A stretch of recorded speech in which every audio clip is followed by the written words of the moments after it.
4절까지 말씀, 우리 하나님의 말씀 교독하겠습니다. 다윗이 일반적으로는 이게 압살롬에게 도망갈 때에 쓰여진 시라고 하고요. 그 뒤에는 이제 회복된 다음에 쓰여진 시를 이렇게 연결해서 나중에 예배 가운데 부른 시라고 일반적으로 얘기를 합니다. 그래서 보셔야 그렇게 이해하시고 읽으시면 좀 더 이해가 될 것 같아요. 여호와여, 내가 고통 중에 있사오니 내게 은혜를 베푸소서. 내가 근심 때문에 눈과 영혼과 몸이 쇠하였나이다.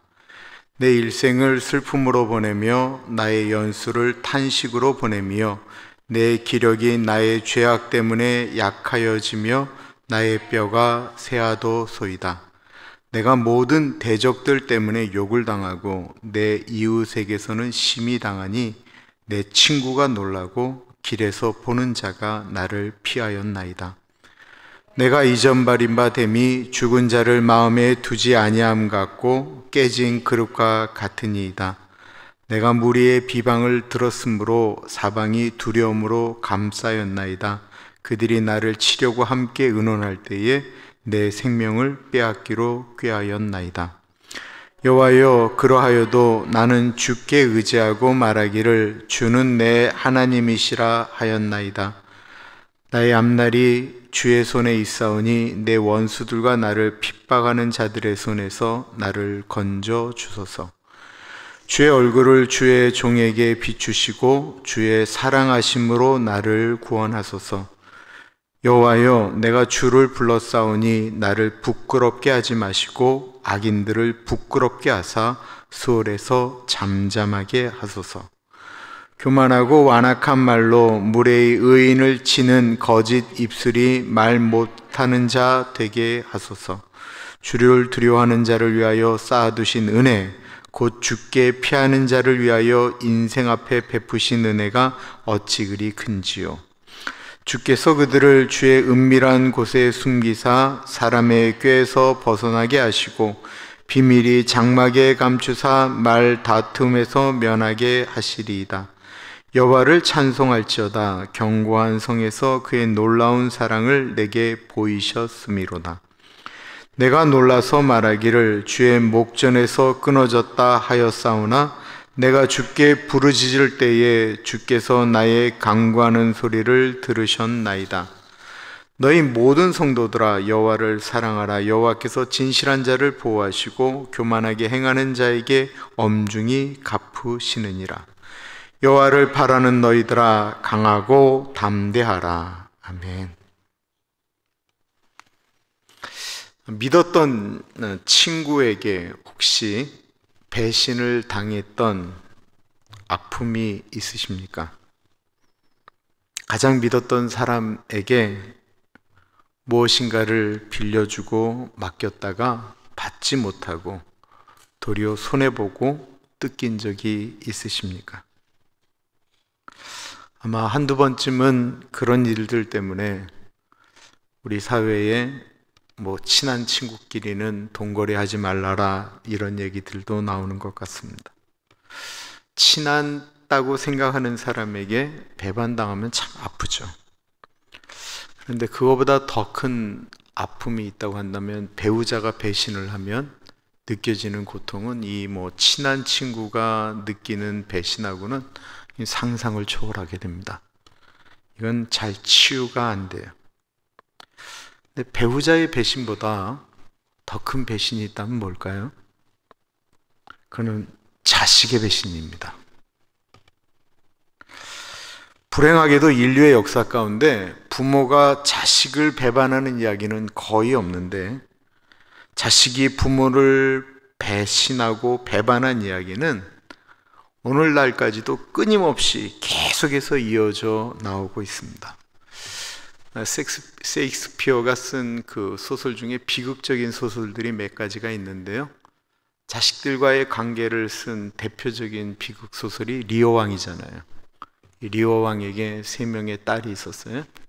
첫째 딸, 둘째 딸은 조금 싸가지가 없어요. 리어 왕이 그거를 알아요. 셋째 딸은 정말로 아빠를 사랑하는 것을 느낄 수가 있었고 또 이 리오 왕도 셋째 딸을 가장 이뻐했습니다. 근데 이제 나이가 들어서 자신의 왕국을 나눠 주어야 되겠다라고 생각한 다음에 세 딸을 부르죠. 근데 셋째 딸에게 너 아빠를 얼마나 사랑하느냐 했더니 아빠가 나를 사랑하는 만큼 정도 사랑한다라고 얘기를 하면서 평범한 얘기를 하게 돼요. 근데 첫째 딸하고 둘째 딸은 그게 아니에요. 아빠를 사랑하는 것이 뭐 하늘만큼 땅만큼 뭐 이 세상에 누구와도 아빠를 비교할 수 없다라고 얘기를 하니까 이 아버지가 셋째 딸을 가장 사랑했는데도 불구하고 그 셋째 딸이 얘기하는 게 너무나도 마음에 차지 않으니까 화가 나서 셋째 딸은 내쫓고 자신의 왕국을 절반으로 나눠서 첫째 딸하고 둘째 딸에게 나눠주게 됩니다. 근데 이 리오 왕이 이게 오페라도 나오고 하는데 이 리오 왕의 가장 유명한 이야기가 있다고 한다면 그것은 뭐냐면 어릿 광대의 노래예요. 이 리오 왕 앞에서 이 어릿 광대가 노래를 부르죠. 재산 나눠주지 말라라고 하면서 마치 격언처럼 이야기하는 것이 이 천여 년이 지난 오늘날도 우리들의 가슴 속에 이게 맞는 얘기다라고 생각되어지는 이야기를 들려줍니다. 한번 들어보세요. 가진 것 이상으로 보여주지 말고 알고 있는 것을 다 말해주지 말며 가진 것을 모두 빌려줘서는 안 되고 듣는 모든 것을 믿지 말며 단 한 번의 주사 위에 모든 것을 걸지 마십시오. 아주 유명한 얘기니까 다시 한번 얘기할게요. 가진 것 이상으로 보여주지 말고 알고 있는 것을 다 말해주지 말며 가진 것을 모두 빌려줘서는 안 되고 듣는 것을 모두 믿지 말며 단 한 번의 주사 위에 모든 것을 걸지 마십시오. 근데 리오 왕이 듣기 싫다고 이 어릿광대를 내줬습니다. 리오 왕은 모든 것을 다 주고 딸 둘에게 배신당하죠. 이 리오 왕은 마지막에 보면 리오 왕도 죽고 첫 딸도 죽고 둘째 딸도 죽고 막내 딸도 죽습니다. 오늘날 부모님들도 늙기 전에 다 줍니다. 그렇게 아무리 하지 말라고 그래도 꼭 그렇게 해요. 우리 자식들은 다르다라는 거예요. 자식이 나빠서 바뀌는 게 아니에요. 자식도 자기 살라고 그러는 거예요. 근데 그걸 미련하게 그냥 다 줘버리고 난 다음엔 아프다고 얘기를 해요. 제가 이 교회 와서 10여 년 전에 이 얘기했다가 굉장히 어떤 분에게 혼났어요. 얼마나 심하게 저한테 뭐라고 그러셨는지 모르겠어요. 알고 봤더니 민일이 다 주고 아프신 거예요. 없으세요? 그러면 꼭 한국에 땅 있는 것처럼 말씀하시라고 내가 누차 얘기하시잖아요. 우리 부모가 나에게 물려주신 그 선산에 라고 말씀하시려니까요. 다윗은 자신의 자식들, 형제를 죽인 압살롬을 사랑했죠. 도망갔던 압살롬을 그리워하면서 3년 만에 되돌아옵니다. 압살롬을 사랑했습니다. 근데 이 압살롬이 배반을 합니다. 이 압살롬이 배반할 수 있었던 것은 다윗의 신하들 중에 다윗을 배반하는 사람들이 있었기 때문이고 다윗의 백성들이 다윗을 배반했기 때문에 압살롬의 배반이 가능했습니다. 다윗이 썼던 시들이 다 가슴 아픈 이야기들이지만 시편 31편은 자기 몸 안에 오는 고통을 이야기하고 있습니다. 자식에게 당한 고통이 너무나도 컸기 때문에 그렇습니다. 이렇기 때 다윗은 하나님께 기도하며 아뢰지요. 우리가 기도하면 하나님은 때때로 우리의 환경을 바꾸어 주십니다. 그런데요, 하나님은 환경을 바꾸어 주시기보다는 그 환경을 이길 만한 상태로 우리 자신을 바꾸어 주신다라는 것입니다. 그리고 우리가 기도하면 그 환경 가운데서 주시는 하나님의 뜻을 발견하게 됩니다. 다윗이 깨달은 것을 우리도 깨닫는 은혜가 있기를 기도합니다. 9절부터 봅니다. 여호와여, 내가 고통 중에 있사오니 내게 은혜를 베푸소서. 내가 근심 때문에 눈과 영혼과 몸이 쇠하였나이다. 내 일생을 슬픔으로 보내며 나의 연수를 탄식으로 보내며 내 기력이 나의 죄악 때문에 약하여지며 나의 뼈가 쇠하도소이다. 내가 모든 대적들 때문에 욕을 당하고 내 이웃에게서는 심히 당하니 내 친구가 놀라고 길에서 보는 자가 나를 피하였나이다. 다윗이 고통 중에서 은혜를 구한다라고 고백하고 있습니다. 왜 은혜를 구할 수밖에 없습니까? 11절에 근심으로 눈과 영혼과 몸이 쇠하였다라고 하는데 공동 번역은 이렇게 말하고 있습니다. 울다 지쳐 눈이 몽롱하고 목이 타며 애간장이 끊어집니다. 애간장이 끊어진다라는 게 단장이에요. 우리 장이 끊어진다고 해서 미아리 옛날 6.25 때 미아리 고개를 넘어갈 때 이야기하는 노래가 단장의 미아리 고개라고 이야기하잖아요. 너무 고통스러우니까 창자가 꼭 끊어지는 것 같은 고통이다라는 거예요. 10절에 보면 내 일생을 슬픔으로 보내며 나의 연수가 탄식으로 보내며, 내 일생이 슬픔으로 보내고 나의 연수가, 나의 인생이 탄식으로 보낸다라고 이야기하는데, 사실 다윗의 전체 일생을 보면 그의 일생이 뭐 이렇게 매번 다 이렇게 슬픔으로 보냈고 연수가 탄식이었습니까? 아니었죠. 왕으로 잘 나갈 때도 있었고 골리앗을 이겼을 때 온 백성들이 다윗을 칭찬하고 다윗이 좋을 때가 많았잖아요. 그런데 어떤 너무나도 커다란 아픔이 이렇게 닥치면, 이 배신에 대한 고통이 너무 크면 과거에 좋았던 건 하나도 생각이 안 나요. 본인이 가장 힘들고 아플 때는 그것만 생각나는 거예요. 그래도 누가 아프다고 그러면 아프다고 인정을 해줘야 돼. 아픈데 너 좋을 때도 있었잖아, 너 잘 나갈 때도 있었잖아, 지금 뭐 갖고 뭐 그래. 그게 우리가 얘기할 땐 그게 말이 되는 것 같은데 당하는 분한테는 그게 안 느껴진단 말이에요. 그 아픈 분에게는 그때가 가장 고통스러워서 내 인생이 다 꼭 이런 고통 가운데 가는 것처럼 느껴집니다. 우리 다 경험하시잖아요. 어떤 것이 오면 그 아플 때는 다른 것들은 아무것도 안 보이잖아요.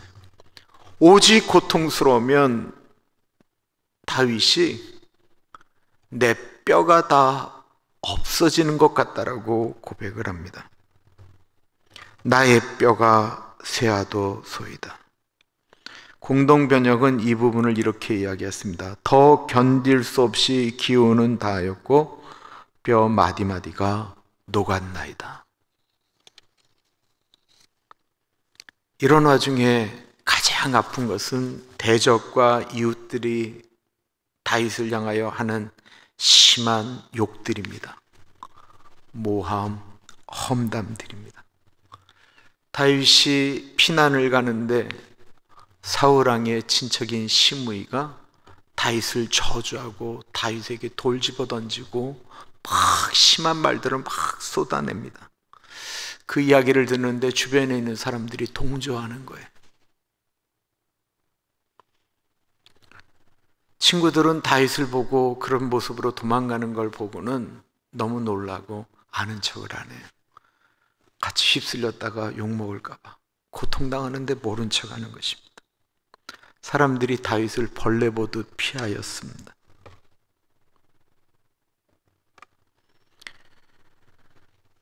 (12절에) 보면 내가 이전 버림받음이 죽은 자를 마음에 두지 아니함 같고 깨진 그릇과 같으니이다. 내가 무리의 비방을 들었으므로 사방이 두려움으로 감싸였나이다. 그들이 나를 치려고 함께 의논할 때에 내 생명을 빼앗기로 꾀하였나이다. 다윗은 죽은 자를 마음에 두지 않는 자와 같이 사람들에게 잊어버림이 되어버렸습니다. 다윗은 이제 끝났다라는 거예요. 근데 그냥 잊혀지면 괜찮겠는데 거기다가 사람들이 끊임없이 비방하는 것입니다. 말을 만들어 비방합니다. 이 깨어진 그릇은 아무도 사용 안 하잖아요.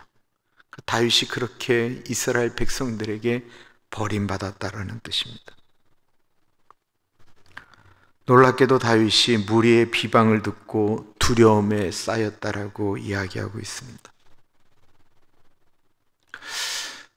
악플이라고 그러잖아요.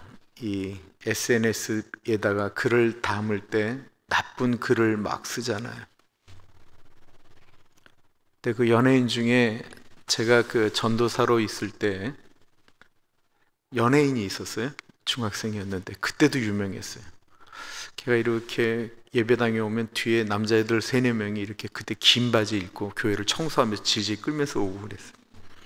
근데 그 녀석이 나한테 뭐라고 그랬냐면, 전사님, 내가 더 유명해지면 TV는 사랑은 싫고라고 하는 프로그램에 꼭 내가 전도사님을 찾을 거예요. 내가 축복하고 기도했어요. 걔가 아역 스타였어요. 얘가 성년이 돼서는 노래를 했어요. 아주 섹시한 가수라고 소문이 났는데 얼마나 악플이 심하게 달렸는지 걔가 자살을 했어요. 제가 오렌지원 학교에 있을 때 걔가 자살했다는 걸, 걔가 일산에서 자랐는데 그 일산에서 자랐던 어떤 자매가 나한테 놀라서 그 얘기를 얘기해 주는데 얼마나 가슴이 아프든지. 근데 그 아이를 죽인 건 다른 게 아니었어요. 슬럼프도 아니었고 다른 것도 아닌 그 여자에게 끊임없이 쏟아부었던 악한 이야기들 때문에 자살한 거예요. 사람이 말로 사람을 죽인다고 하잖아요. 우리 제발 정치적으로 누구를 지원하고 안 해도 거기다 글 같은 건 좀 남기지 않았으면 좋겠어요. 그 도움도 안 되는 건 뭐하러 남기려고 그러세요?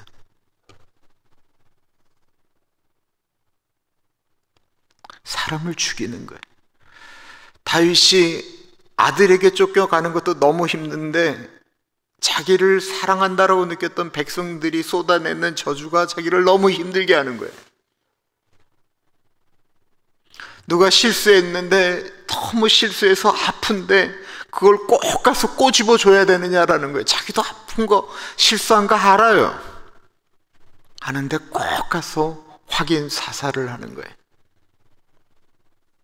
그게 아프다라는 거예요. 너무 아파요.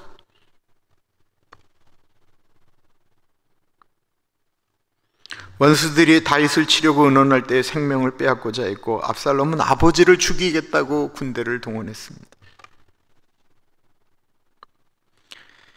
다윗이 사랑했던 사람들에게 쫓겨서 도망가는 모습이 예수님께서 사랑하는 사람들에 의해서 십자가에 매달리는 모습과 뭐가 다릅니까?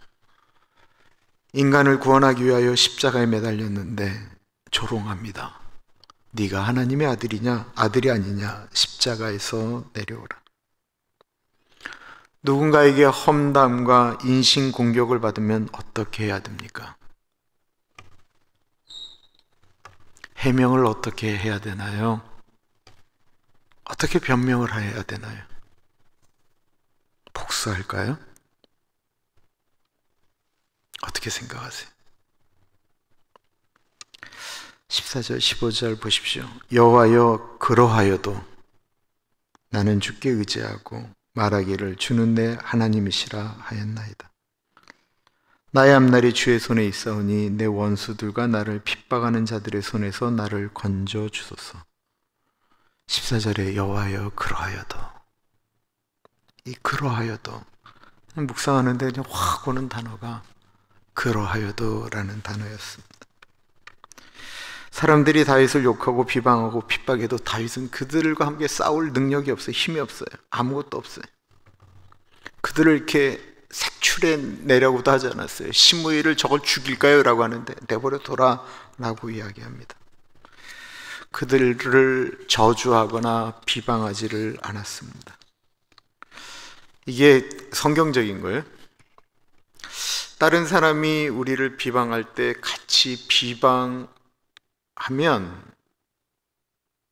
우리는 그 사람하고 똑같은 사람이 되고요, 하나님과는 점점 멀어집니다. 참 이상하죠. 사람들이 나를 막 욕하기 때문에 나도 그냥 같이 해대기 시작하면서 어느 순간에 진실은 없어지고 똑같은 사람이 되고 그러고 난 다음에 이거를 하나님 앞에 회고하려면 얼마나 많은 시간이 걸리는지 모르겠어요.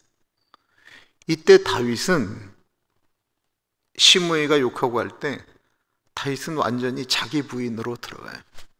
자기 부인이 뭐냐면 내가 그런 존재밖에 안 된다라는 거예요. 저 사람이 얘기하는 게 맞을지도 모른다라는 거예요. 하나님, 내가 그런 존재밖에 안 될 수 있다라는 거예요. 물론 사실이 아니에요. 그러나 내가 이런 취급을 받을 만한 부족한 사람이다라는 거예요. 그러니 하나님 제발 나를 불쌍히 여겨달라는 거예요.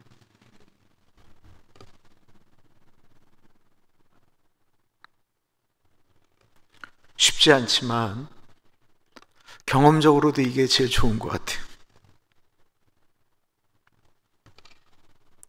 다윗은 내가 그리하여도 하나님께로 나아간다고 고백을 합니다.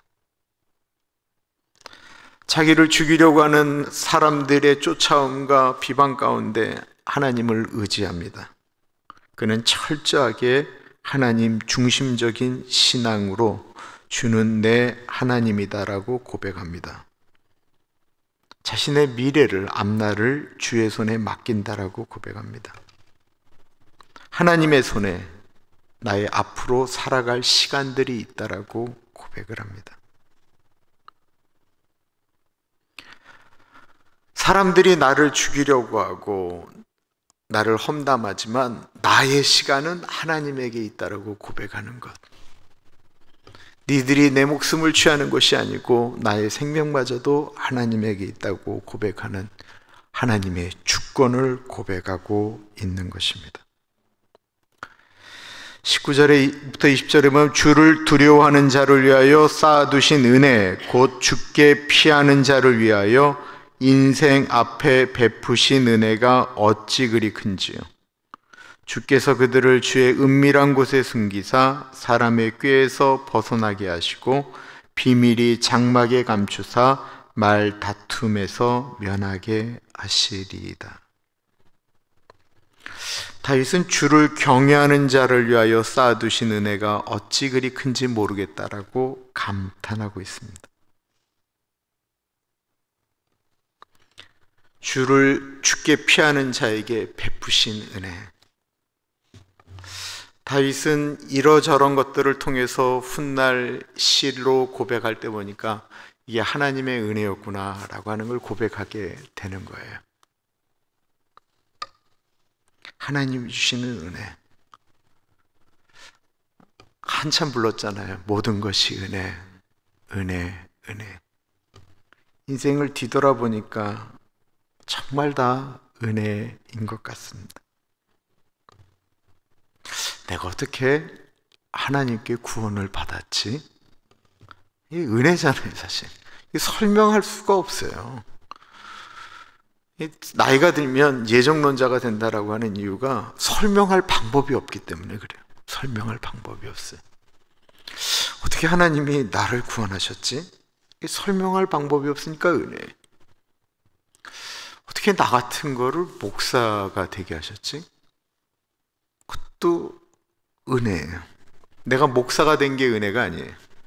어떻게 나 같은 게 목사가 된 게 은혜예요. 더 놀라운 건 어떻게 나 같은 게, 지금 제가 목회 27년째거든요. 어떻게 27년 동안 목회를 할 수가 있었지? 이거 생각해 보면 아무리 생각해도 은혜예요. 더 놀라운 은혜. 지금 어떻게 이 자리에 이 수요일 날 여기 앉아 계세요? 이 지구상에 그때 제가 설교할 때 조사해 봤던 인구가 78억이 넘었는데 아마 지금 80억 넘을 거예요. 80억 인구 중에 우리가 지금 하나님을 고백하며 예배드리는 자리에 앉아 있는 것, 이걸 우리가 어떻게 설명하겠어요?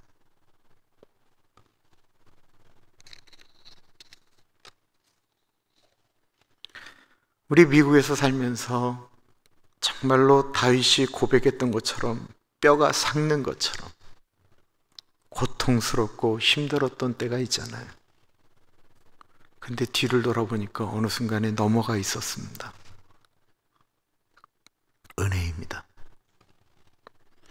주께서 다윗을 주의 은밀한 곳에 숨기셨다라고 말씀하고 있습니다. 압살롬이 다윗을 죽이려고 꾀를 쓰고 움직이고 합니다. 다윗의 가장 좋은 사람 중에 한 사람이었던 아비아달이 다윗을 배반하고 다윗을 죽이는 일에 앞장서는데 그대로 했으면 다윗 죽었어요. 사람의 꾀에서 벗어나게 하셨어요. 그리고 비밀한 장막에 감추었어요. 누가 들어도 그 얘기들 하면 다윗은 무조건 죽는데 어떻게 압살롬이 그때 눈이 막혀서 엉뚱한 방법을 씁니다. 하나님이 우리가 도대체 이해할 수 없는 방법으로 놀라운 일을 행하십니다. 인간의 지혜는 망할 수밖에 없는데 하나님의 방법이 사용되어지면 은혜로 다가오게 됩니다. 그래서 다윗은 계속해서 도망가면서 하나님의 은혜, 하나님의 지혜를 구하게 됩니다. 하나님께 구하면 은혜도 주시고요, 하나님께 구하면 지혜도 주십니다. 너희에게 지혜가 부족하거든 후히 주시고 꾸짖지 아니하시는 하나님께 구하라고 말씀하고 있는 거예요. 이 찰스 스윈돌 목사님이 이 달라스 신학교 총장하셨던 분이잖아요. 이 설교학의 대가. 그분이 65세에 총장을 내려놓고 교회를 개척했는데 1년 만에 2,000명이 모였어요. 찰스 스윈돌 목사님이 그냥 막 목회를 하면서 은혜로 임대 주일 설교가 뭐였냐면 우리 그리스도인들은 사회법을 지켜야 됩니다. 우리 그리스도인들은 공중 도덕을 지켜야 됩니다. 아주 강하게 메시지를 증거하셨습니다. 그 설교를 하고 아멘하고 지켜야 되겠다고 그러고 집으로 오는 길에 빨간불인데 우리도 그렇게 하잖아요. 앞차가 빨간불이 지나가면 이거 신호등 안 보고 앞차가 가니까 그냥 따라갈 때가 있잖아요. 출발했는데 보니까 빨간불이었어요. 다음 칸에 섰는데 주변에 있는 차들이 다 목사님 차를 노려보더래요. 다 그 교회 교인들이었던 거예요. 근데 정확히 이틀 후에 전화가 왔답니다. 지난주에 목사님이 한 설교를 목사님이 어겼다고 누가 항의를 하면서 목사님께 따져야 되겠다라고 모임을 갖겠다라고 합니다. 목사님 조심하십시오. 근데 며칠 후에 금요일에 교인 중에 정말 까다로운 분이 제가 모임을 좀 가지려고 하는데 목사님 식당으로 나오시기 바랍니다. 화요일날 어떤 사람이 이런 모임을 가지려고 한다라고 하니까 목사님한테 조심하라고 이야기를 했고 금요일날 실제로 그런 일이 일어난 것입니다. 목사님이 그냥 화요일날 그 얘기를 듣고 나서부터 기도하는데 그 일이 안 일어나기를 바라는 거죠. 그냥 좀 넘어갔으면 좋겠는데 실제로 금요일날 연락이 오고 목사님 만나자고 얘기하는 거예요. 식당에 그 교인들이 가득 찼어요. 목사가 가짜라는 거예요. 목사님이 그 식당에 들어갈 때 그 점잖은 목사님이 목에다가 큰 팻말을 달고 갔다고 합니다. 거기에는 이렇게 써 있었습니다. 나는 죄인입니다. 그리고 목사가 들어오니까 목사님을 향하여 뭐라고 얘기하려던 사람들이 팡 하고 터졌대요. 나는 죄인입니다. 그랬더니 목사님한테 막 박수치고, 미국 분들도 그러잖아요. 막 박수치고 그랬대요. 그러고 나서 이제 웃은 다음에 목사님이 팻말을 앞에만 단 게 아니에요. 막 웃은 다음에 뒤로 돌았대요. 거기에 뭐라고 써 있냐면 누구든지 죄 없는 사람이 먼저 돌로 치라.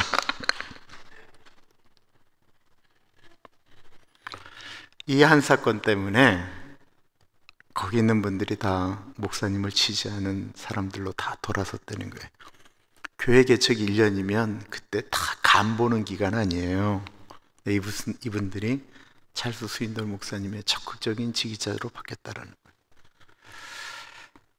제가 이제 한국에 나왔다가 이제 온누리교회 개척 멤버들하고 이제 옛날 온누리교회 개척할 때 얘기 다 연예인들이잖아요.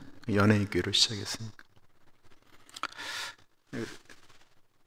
송구 영신 예배를 이렇게 교회가 그때 개척 예배니까 어느 집에서 이렇게 송구 영신 예배를 드렸대. 잘 드렸대요. 그리고 목사님은 이제 집으로 떠나셨는데 그 당시 다 연예인들이니까 이분들이 이제 목사님 떠나자마자 이제 술판을 벌리신 거예요. 술판을. 한쪽에서는 담배 피고 한쪽에서는 술판을 벌렸는데 목사님이 뭔가를 두고 오셔서 거기를 다시 들어가신 거예요. 근데 다시 들어갔는데 목사님이 딱 눈치를 챈 거죠. 그러자 목사님이 화장실로 들어가서는 한참을 안 나오셨대요. 목사님이 너무 고통스러워서 화장실을 간 게 아니에요. 거기 계신 분들 그거 다 정리하고 부끄럽지 않게 하려고 목사님이 화장실에 들어가서 안 나오셨대요. 근데 그때 그 자리에 있었던 모든 분들이 온누리교회가 되어지는데 다 가장 귀한 멤버들이 되었다라는 거예요. 지혜죠, 지혜.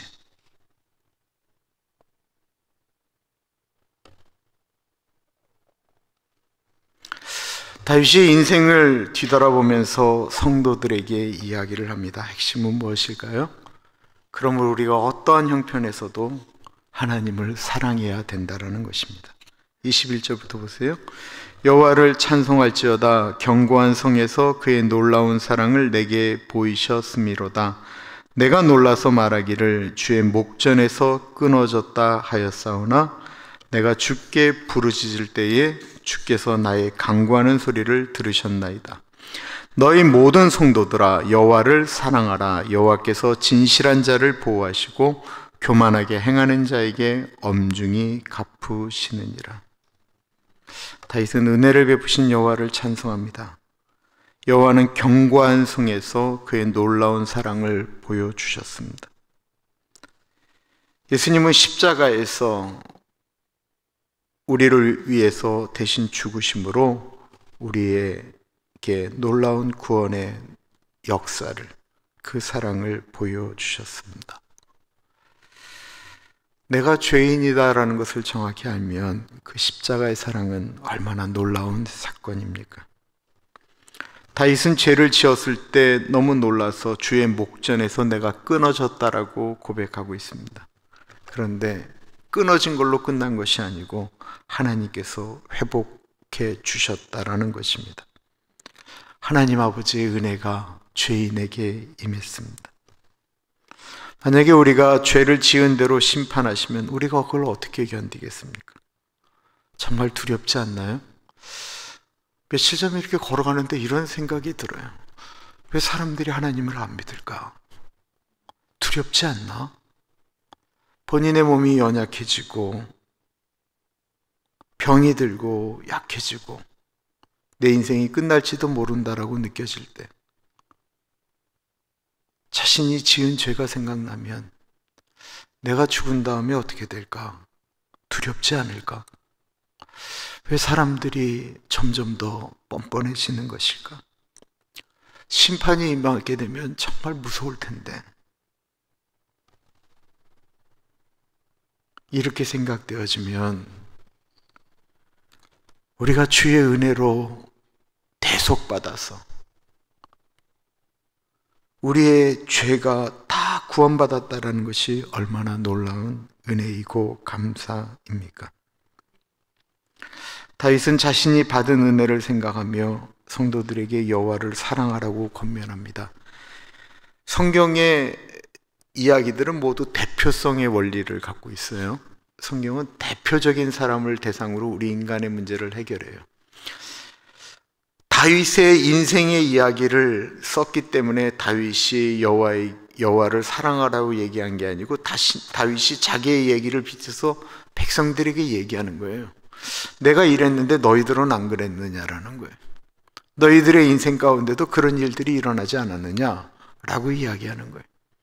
그거를 만약에 생각할 줄 안다면 너희는 하나님을 여호와를 사랑하라고 이야기하는 것입니다.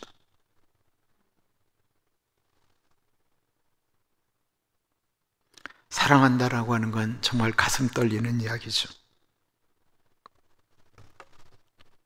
만나면 기쁘고 말을 들어주고 말을 하고 하는 것이 사랑입니다. 원망, 불편은 사랑이 아닙니다. 사랑하게 되면 그 환경도 넘어갈 수가 있습니다. 마지막으로 다윗은 여호와를 바라는 너희는 강하고 담대하라고 말씀하고 있습니다.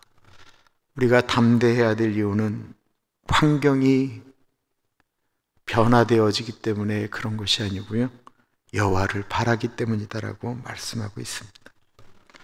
우리를 믿으면 실패할 수밖에 없지만 하나님을 믿으면 이길 수 있다라는 것입니다. 잊지 마세요. 힘들 때야말로 하나님께서 일하실 때이고요, 우리가 비난을 받을 때, 상처받을 때가 우리가 더 하나님 앞으로 나아가서 정금같이 되어질 때입니다. 기도하겠습니다. 참으로 존귀하신 하나님 아버지, 다윗의 인생을 우리의 인생에 비추어 봅니다. 우리의 인생 가운데도 다윗 정도는 아니지만 배반의 아픔이 있고 상처가 있고, 우리에게도 하나님 이 문제가 해결이 안 되면 주님 저 죽어요 라고 이야기하는 일들이 분명히 있었습니다. 뒤를 돌아보니까 어떻게 그 고비를 넘었나 하면서도 여기까지 왔습니다. 주님, 지금도 그 고비를 넘어가는 듯한 아픔을 경험하고 있는 분들도 있습니다. 하나님 아버지, 하나님이 살아계시기에 우리가 하나님을 붙듭니다. 하나님 아버지, 다윗의 하나님이 나의 하나님이고 나의 하나님이 살아계신 창조주이심을 고백하며 나아갑니다. 아버지, 그래서 우리에게 여호와를 신뢰하는 우리들이 더욱 담대하고 용감할 수 있도록 인도하여 주옵소서. 내가 원치 않는 이야기를 들을 때, 억울할 때 하나님 앞으로 더 나아가는 우리들이 되어지기를 기도드립니다. 지금은 우리 주 예수 그리스도의 은혜와 우리를 너무나도 사랑하셔서 하나밖에 없는 아들을 넉넉하게 보내주신 하나님 아버지 그 크신 사랑하심과 성령 하나님 감화 감동 역사 충만 교통하심이 나의 하나님, 나의 하나님, 하나님을 의지하며 나아갑니다.